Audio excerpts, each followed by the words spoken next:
selection, which bubbled and brewed for a few weeks before, just prior to midterms.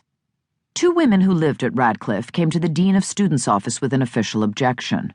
The dean, a perpetually irritated man named Bob Stasek, had been at Webster since his own undergraduate days, had swiftly drop-kicked the matter to Naomi, whether as chair of the Women's Studies Department or as Dean of Women's Affairs, she was never sure. Not that it mattered. Bob's distaste for the situation was plain. Indeed, he acted as if he'd been personally asked to dig bloody tampons out of the Radcliffe Hall toilets.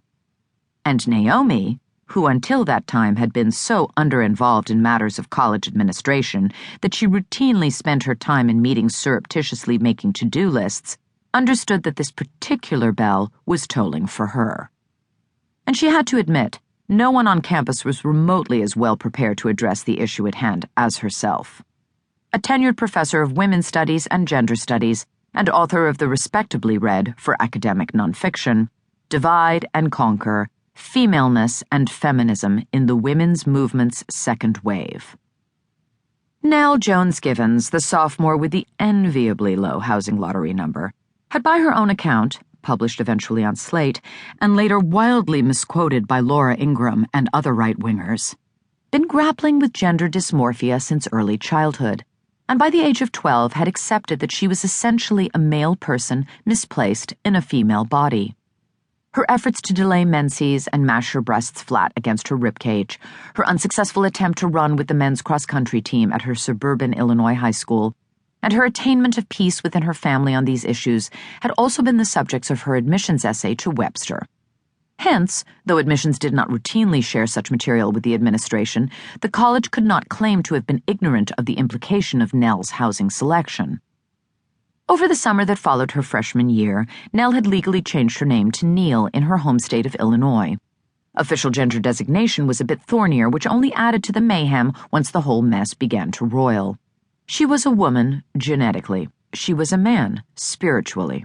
She had been admitted to Webster as a woman.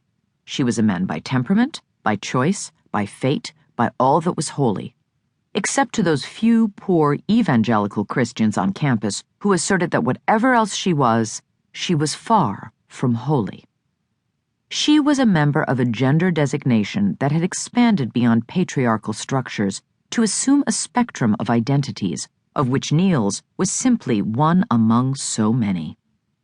She was a knowing invader of the only female-designated safe space on campus, and a debaser of femaleness itself, due to the incomprehensible fact that she had been given the gift of being female and had chosen to decline it. She was, well, at the end of the day, what she was mattered far less than what she was not. She was not a woman, by her own account. She was also not remotely ready for what was about to happen to her. Webster was not ready. And Naomi certainly was not ready. It had been a slowly unfolding, lovely, and uneventful fall. That hadn't helped. All began well enough at Radcliffe Hall. Neil had made a friendly announcement about his new name at the first sharing circle meeting in September and generally assumed his uncomplaining share of the cooking, cleaning, and upkeep of the house. He prepared exotic teas for his housemates from a large personal collection and frequently loaded the dishwasher even when it was not technically his turn to do so. He tutored two of the women on his floor who were struggling in Japanese. Neil was fluent, having spent a gap year in Kyoto, and maintained the Radcliffe Hall Facebook page, soon to be inundated with vitriol from the world at large. But slowly, the situation began to fester. There were the hormones, little ampules of injectable testosterone in the first-floor bathroom. For one junior girl in the house, the needles themselves were triggering traumatic flashbacks to a childhood bout with leukemia, but that was a separate issue. There was the clomping presence of an increasingly hairy, increasingly muscular person in the hallways and on the stairs, taking up space, said the needlephobe's roommate, in that indefinable yet obvious way men did everywhere in the world. And finally, there was the boyfriend, a slim-hipped fiddler who claimed to have dropped out of Webster because it wasn't academically rigorous enough and who now worked at one of the coffee bars downtown. And this, Naomi would come to understand, was the most incendiary of all the resentments engendered by Neil Jones-Givens.